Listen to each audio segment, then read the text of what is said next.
الحمد لله رب العالمين والصلاة والسلام على أشرف الأنبياء والمرسلين وعلى آله وأصحابه أجمعين. أما بعد, ini adalah bagian ketiga dari pembahasan tentang wabah virus corona. Dalam pertemuan yang lalu kita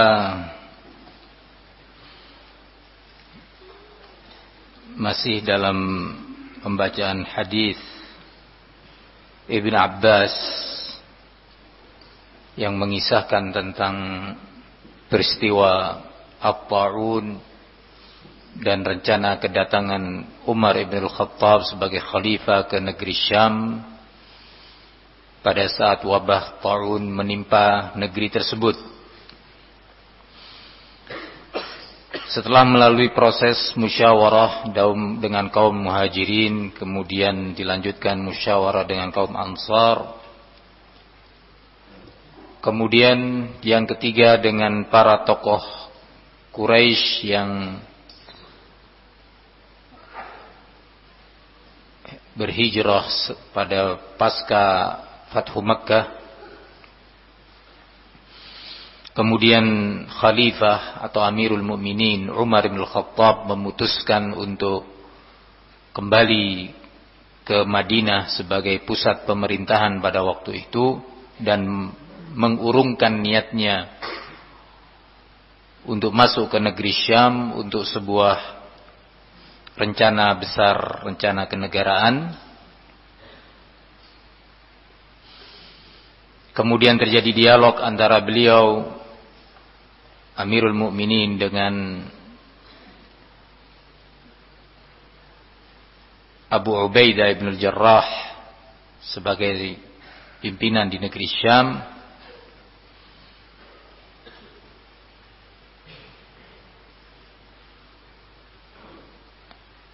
Kemudian disebutkan dalam hadis ini, qala faja'a Abdurrahman ibn Auf wa kana mutaghayyiban fi ba'dhi hajatih. Kemudian di akhir dialog tersebut atau musyawarah tersebut datang Abdurrahman ibn Auf, di mana Abdurrahman ibn Auf tidak hadir dalam dialog atau musyawarah tersebut karena sebuah kepentingan pada waktu itu yang menghalangi beliau untuk hadir. Dan ketika hadir, beliau menyampaikan sebuah faidah ilmu. Rupanya sampai berita kepada beliau dialog tersebut kepada Abdurrahman bin Auf, faqala inna indi fi hadza ilman. Sesungguhnya aku memiliki sebuah faidah ilmu tentang permasalahan ini yang sedang didiskusikan. Masuk ke negeri Syam yang ditimpa oleh wabah Ta'un ataukah keluar, ataukah tidak masuk. Sami'tu Rasulullah sallallahu alaihi wasallam, aku telah mendengar Rasulullah sallallahu alaihi wasallam yaqul, berkata, idza sami'tum bihi bi ardin fala taqdumu alaihi wa idza waqa'a bi ardin wa antum biha fala takhruju firaran minhu. Jika kalian mendengar berita bahwa Ta'un telah menimpa, wabah Ta'un telah menimpa suatu negeri, maka janganlah kalian masuk ke negeri itu. Jangan kalian datang ke negeri itu. Dan jika wabah penyakit menular itu tadi menimpa suatu negeri sementara kalian sedang berada di negeri itu, baik kunjungan sementara ataukah orang yang memang berdomisili tinggal di sana, fala takhruju firaram minhu. Jangan kalian keluar meninggalkan negeri tersebut dalam rangka melarikan diri, lari dari wabah tersebut. Ini penting. Firaram minhu. Di sini ulama menyebutkan sebuah faedah. Barakallahu fikum.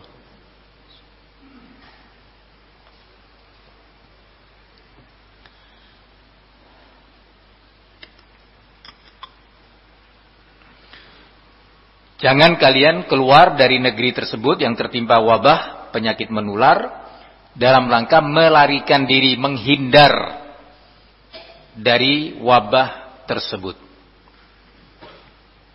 Qala fahamidallahu Umar, thumma ansaraf. Maka Umar bin Khattab mengucapkan alhamdulillah, memuji Allah dengan datangnya ilmu sebagai dalil terhadap keputusan yang beliau ambil. Apa keputusannya?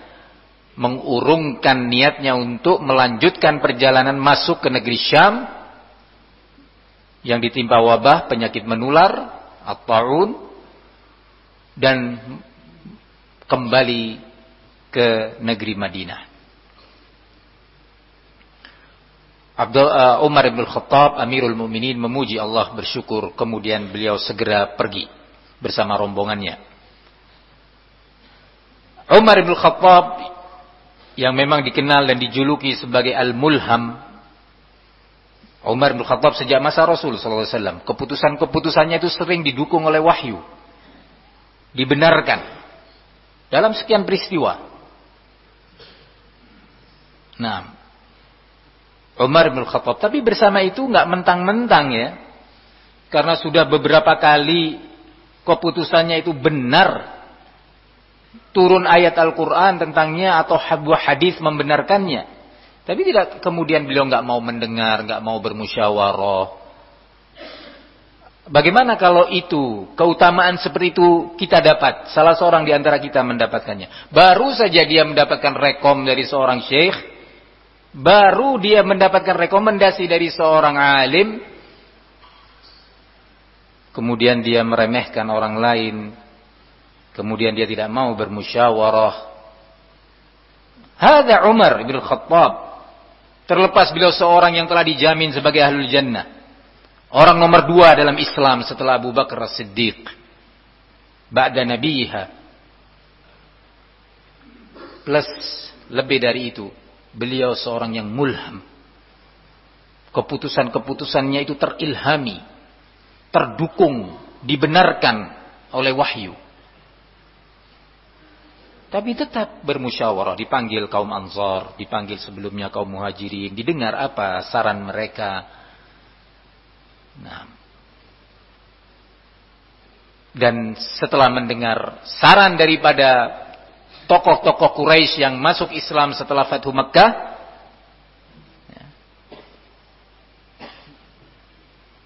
beliau semakin mantap atas keputusannya bahwa menggagalkan dan mengurungkan niatnya masuk ke negeri Syam dan pulang ke Madinah. Lebih mantap lagi dan lebih kuat lagi sehingga beliau memuji Allah ketika Abdurrahman bin Auf memberitakan sebuah ilmu, sebuah dalil yang membenarkan sikap beliau tadi. Hamidallah, memuji Allah Subhanahu wa taala, bersyukur bahwa keputusannya itu genting, kondisi yang sangat genting, ternyata sesuai dengan dalil. Kalau seandainya dalil berbeda dengan keputusan beliau, Umar adalah raja'an, seorang yang cepat rujuk mengikuti dalil. Itu Umar Ibn Khattab, dan sekian peristiwa terjadi. Umar rujuk mengikuti dalil. Namun dalam peristiwa itu hadis Abdurrahman bin Auf yang beliau mendengar langsung dari Rasul sallallahu alaihi wasallam sesuai dengan keputusan Umar, maka beliau memuji Allah Subhanahu wa taala. Di dalam hadis ini tentu ada beberapa faedah. Antara lain adalah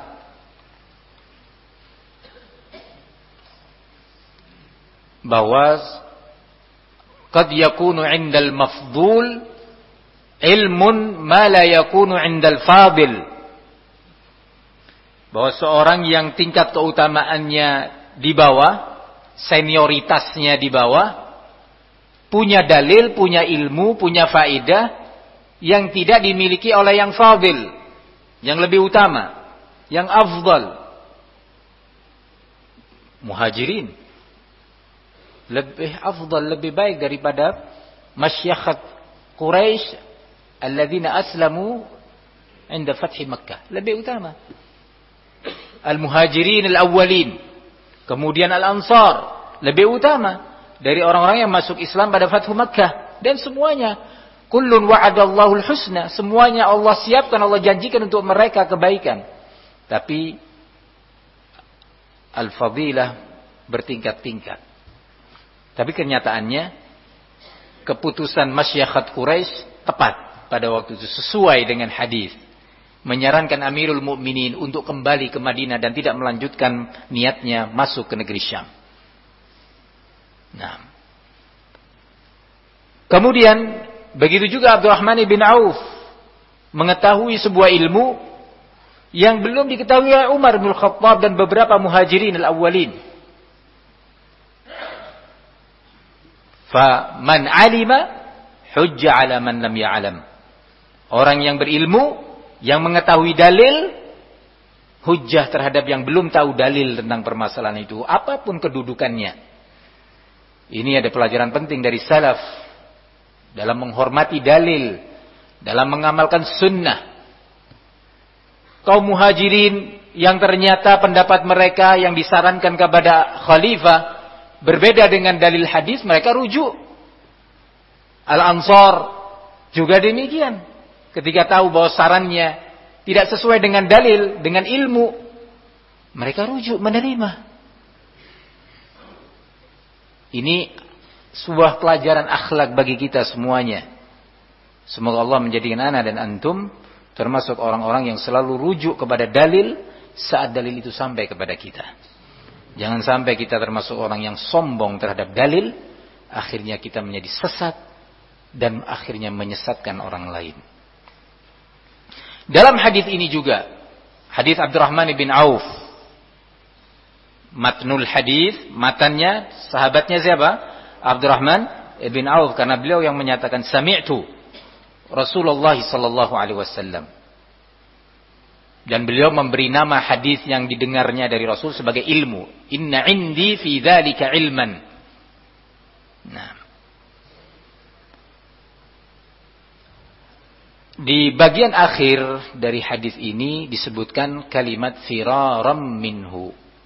Janganlah kalian yang berada di negeri yang tertimpa wabah penyakit menular itu keluar, lari dalam rangka menghindar dari wabah. Jangan. Dari sini innamal a'mal binniyat. Setiap amalan sangat ditentukan oleh niatnya. Kalau seorang keluar meninggalkan negeri yang ditimpa oleh wabah penyakit menular, apapun jenis penyakit menular yang membahayakan tadi, dalam rangka melarikan diri dari wabah, berarti dia menyelisih sunnah. Tapi ulama merinci, kalau seorang keluar karena tugas, karena sebuah kepentingan, untuk kepentingan masyarakat, mencari obat, mencari jalan keluar, dia terpaksa harus keluar, maka diperbolehkan, karena dia keluar bukan dalam rangka lari dari wabah. Sementara hadis menyatakan firaran minhu, fala takhruju firaran minhu. Jangan kalian keluar dari negeri tersebut dalam rangka melarikan diri, menghindarkan diri dari wabah penyakit menular tersebut. Sehingga kalau untuk kepentingan lain, ya, yang memang mendesak, yang memang diperbolehkan, orang punya kepentingan dagang, oh beda. Kepentingan yang sifatnya kembalinya, maslahatnya untuk umat, untuk mereka yang ada di situ. Sehingga ini sebagai salah satu dasar tentunya dalil bagi pemerintah-pemerintah yang ada untuk mengambil kebijakan. Karena sekarang banyak pemerintahan yang melarang, dan itu bagus, melarang masyarakatnya keluar. Perlu dipilah-pilah mana yang dilarang mutlak, mana yang masih diizinkan. Nah, ini beberapa ilmu yang kita dapat terkait dari penyakit atau wabah, penyakit menular yang menimpa sebuah negeri. Kemudian yang penting juga diketahui di sini bahwa dari beberapa hadis yang setelah kita sebutkan tentang ta'un, ada sekian riwayat dan sekian lafaz hadis, sekian faedah ilmu di sana.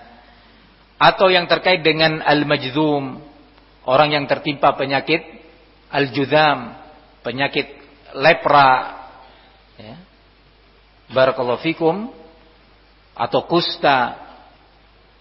Kita juga mendapatkan faedah di mana Rasulullah menyatakan firra minal majzum ka firarika minal asad. Dalam riwayat firaraka minal asad. Larilah kamu, menghindarlah kamu dari seorang yang terkena penyakit al-juzam seperti larinya kamu atau menghindarnya kamu dari seekor singa. Cepat menghindar. Bagaimana juga Rasulullah SAW menghindar untuk membaiat seorang dari Bani Saqif yang hendak membaiat tentang Islam, mau masuk Islam dan berjanji bersumpah setia kepada Rasulullah. Baiat salah satu perkara penting dalam agama ini. Man mata wa laysa fi unuqihi bai'a mata mitatan jahiliyah. Barang siapa yang mati dalam keadaan belum ada tali pengikat baiat di leher dia terhadap waliul amr, maka dia mati dalam keadaan jahiliyah.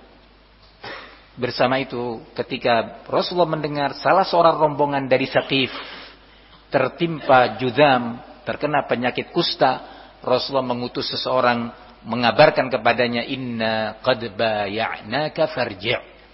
Sebagaimana dalam Sahih Bukhari dan Muslim. Sesungguhnya aku telah membaiatmu wahai fulan yang sakit lepra, sudah membaiatmu, jangan khawatir, sah baiatmu, silahkan kamu pulang. Upaya-upaya ini semua menunjukkan bahwa di situ ada penyakit yang menular. Lalu bagaimana dengan hadis la adwa, yang itu juga di dalam al-hadis as-sahihah. Nah, bagaimana dengan hadis tersebut? Dijelaskan oleh para ulama rahimahumullah dan para ulama kita di zaman ini. Barakallahu fikum. Antara lain Al-Allamah Al-Fauzan hafizahullah ta'ala, beliau menjelaskan tentang makna la adwa. Kalimat la adwa secara bahasa kita tidak ada penyakit menular. Rasulullah mengatakan la adwa. Sementara hadis ini juga di Sahihain, Bukhari dan Muslim dan selain keduanya. Rasulullah mengatakan tidak ada penyakit menular. Hadis ini disebutkan oleh Imam Muhammad bin Abdul Wahhab rahimahullah di dalam Kitab Tauhid. Menunjukkan perkara ini sangat erat kaitannya dengan perkara tauhid. La adwa, tidak ada penyakit menular, kata Rasulullah sallallahu alaihi wasallam. Maka dijelaskan oleh para ulama bahwa yang dimaksud dengan la adwa adalah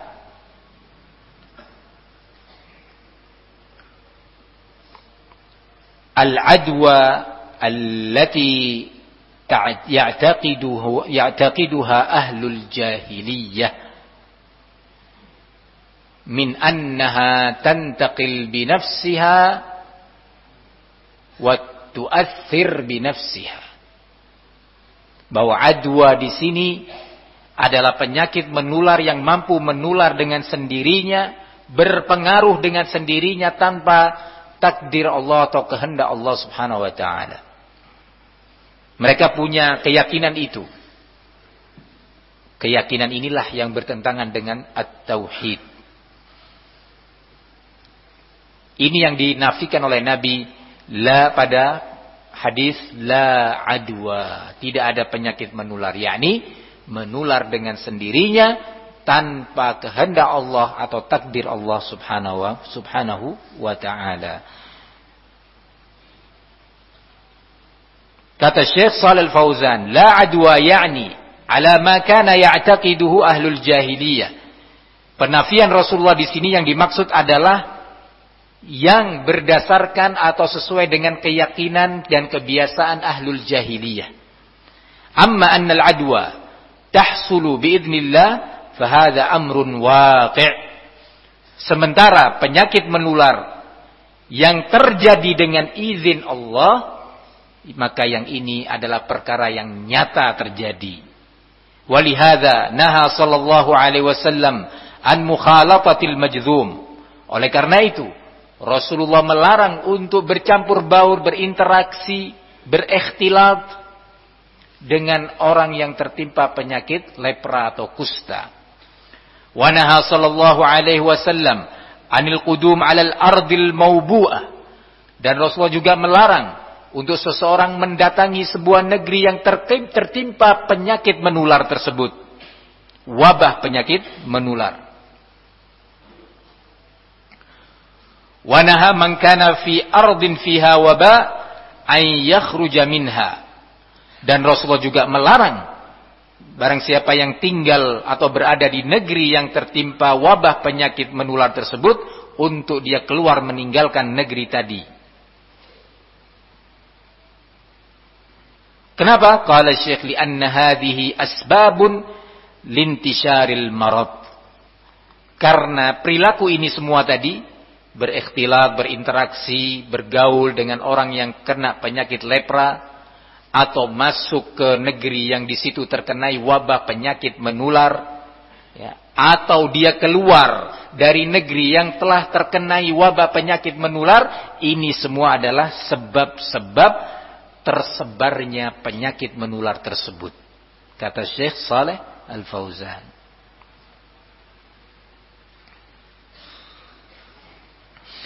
Wal imtina' anha akhdun bil asbabil waqiyah.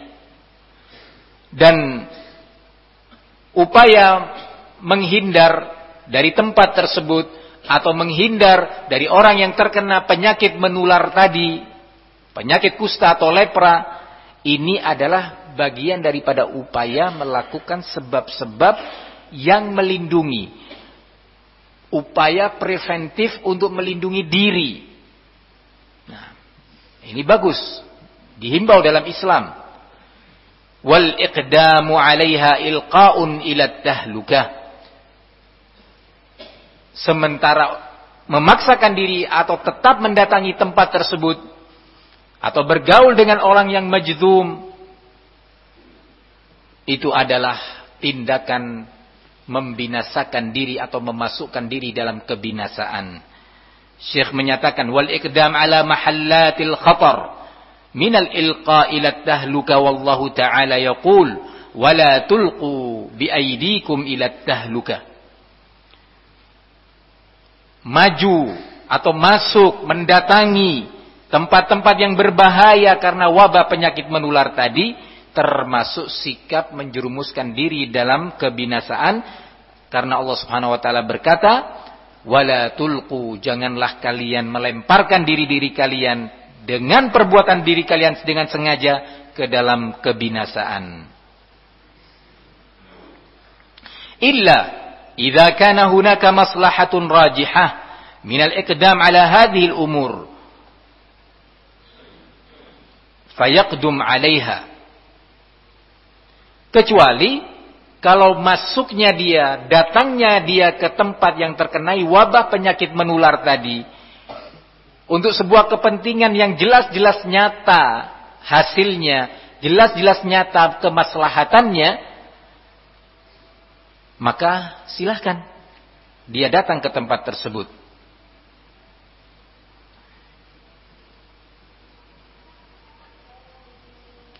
Amma idza lam yakun fihi maslahatun rajihah. Sementara apabila masuknya dia dari tempat tersebut atau mendekatnya dia kepada orang yang terkena wabah penyakit menular tadi, tidak didapati di sana kemaslahatan yang nampak, kemaslahatan yang jelas, fal akhdhu bil asbab al waqiyah ahsan. Maka menempuh upaya-upaya dan sebab-sebab yang lebih melindungi dirinya, itulah yang lebih baik.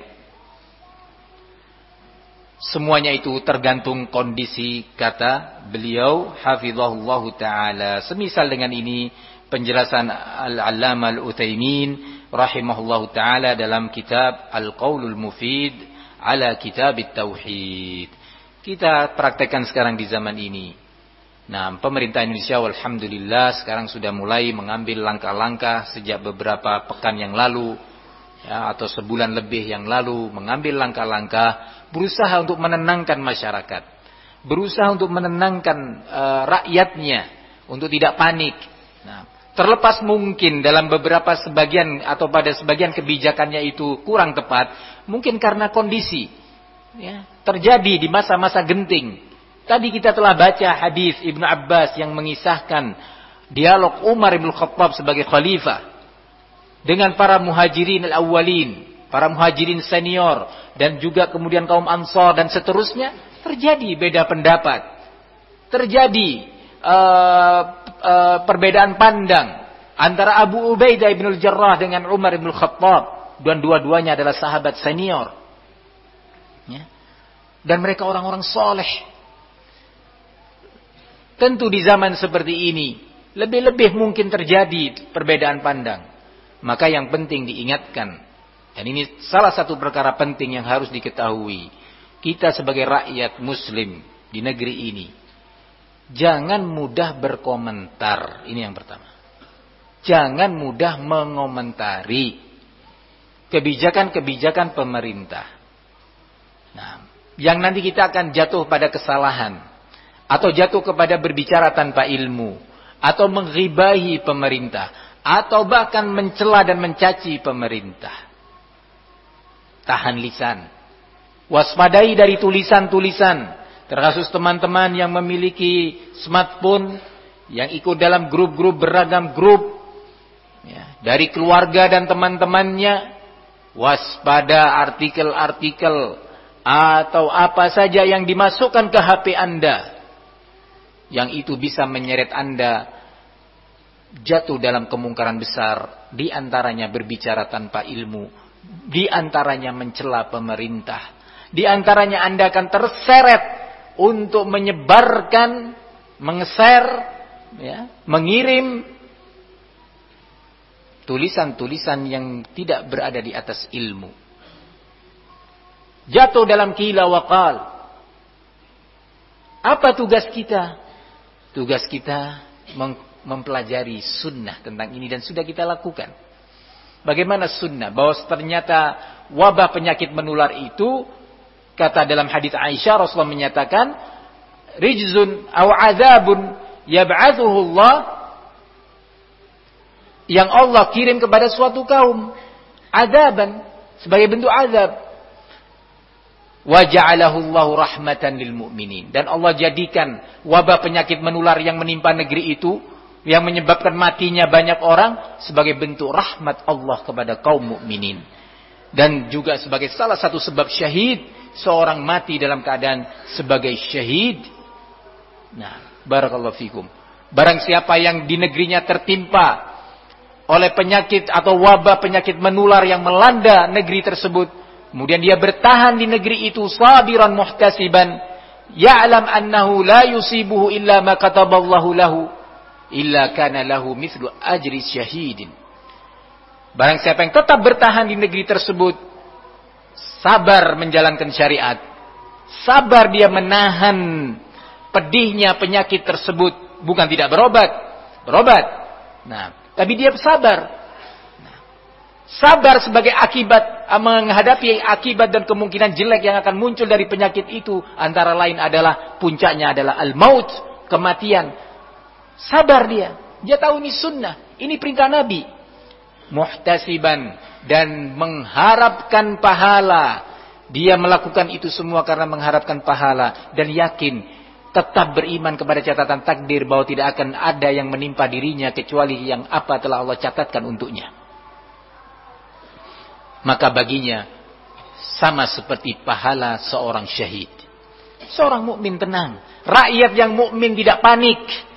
tapi berusaha melakukan al-asbab al-wiqayah, sebab-sebab preventif yang akan melindungi dirinya, keluarganya dan masyarakatnya, maka kita lakukan dengan berkonsultasi kepada ahlinya. Kita bertanya, langkah-langkah apa yang bisa kami ambil untuk pondok kami, untuk komunitas ini. Apa yang bisa kita lakukan? Maka tugas para tim dokter kita untuk mengumpulkan data-data yang akurat dan valid, ya, memberikan bimbingan kepada tulab, kepada anak-anak kita, kepada ummahat, kepada ikhwah, bahkan kepada masyarakat sekitar. Tetapi jangan sampai langkah-langkah kita mendahului waliul amr yang itu bisa menimbulkan kepanikan. Nah, barakallahu fikum. Ini tentu adalah sikap ahli sunnah. Sekali lagi, di masa-masa fitan seperti ini perlu diwaspadai.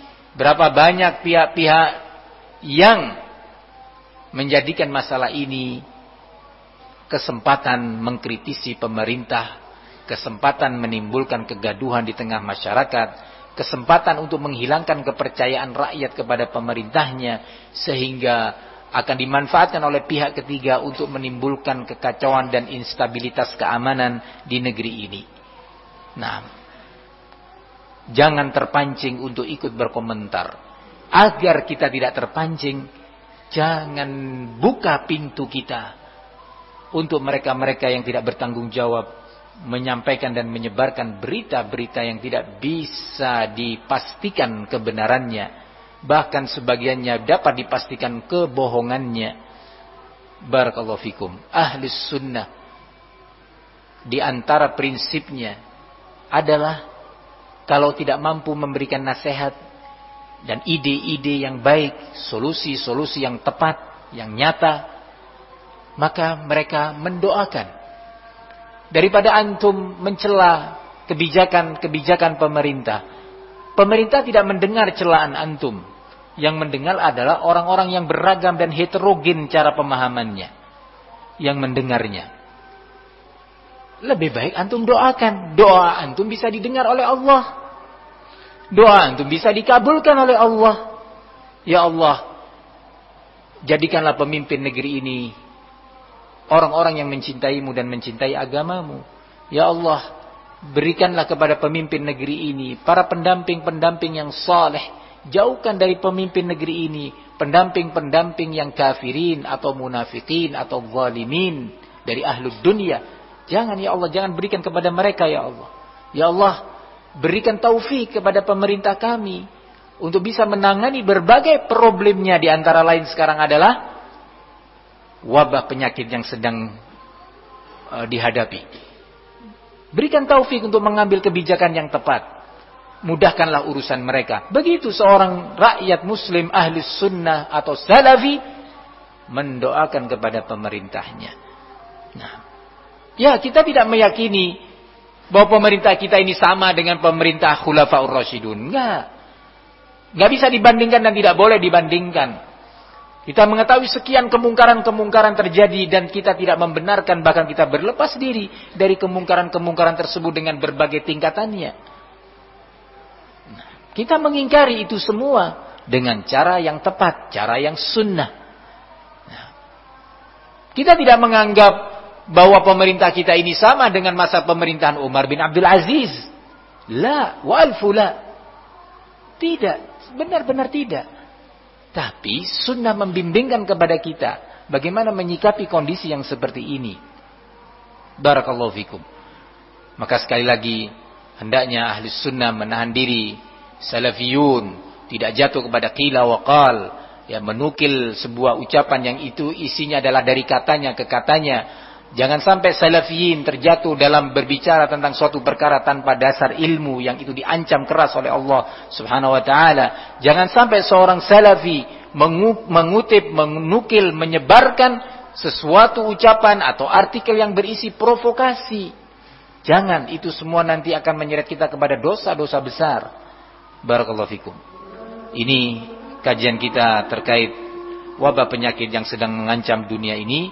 Semoga Allah Subhanahu wa taala memberikan taufik kepada kita semua, kepada waliul amr kita untuk mengambil kebijakan yang tepat yang diridhoi oleh Allah Subhanahu wa taala dan memberikan solusi bagi seluruh masyarakatnya. Amin Allahumma amin. Wa sallallahu wasallam wa barak ala nabina Muhammad wa ala alihi wa sahbihi wa sallam walhamdulillahirabbil alamin.